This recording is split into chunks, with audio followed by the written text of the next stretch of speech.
Welcome to Jesus House. As you will see from our logo, it is the image of a seed springing forth. This image has historical and prophetic significance for us. In 1628, Johann Amos Comenius, the last bishop of the United Brethren movement in Moravia, which is now the Czech Republic, was leading a small band of believers to the border of Poland. These exiled believers were escaping persecution in their homeland, and it seemed like this community of faith was slowly dying out. As Comenius reached the border, he looked up to heaven and prayed an historic prayer, a prayer of proclamation, that the Lord would preserve a remnant, a hidden seed that would spring to life in future generations, to grow into a mighty tree for the glory of the Lord.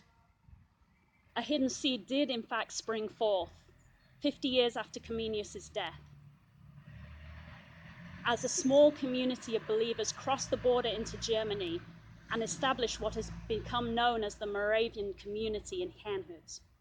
Under the leadership of Count Zinzendorf, what this community became and what it carried still affects the prayer, missions, and discipleship movements around the world to this day.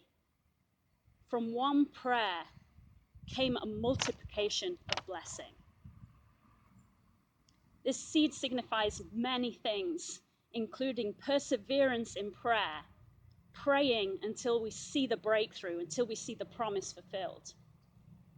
It also reflects John 12:24, that unless a grain of wheat falls to the ground and dies, it remains a single seed, but if it dies, it produces much fruit.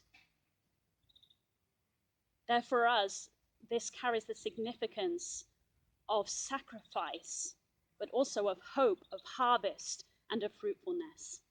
Here in Jesus' house, we want to carry that same DNA. And as we welcome the nations into our house, it is our prayer that they would encounter the Lord, pick up these kingdom seeds and carry them forth into the nations, that these seeds would be planted and a harvest would come forth for the glory of the Lord. Because it's your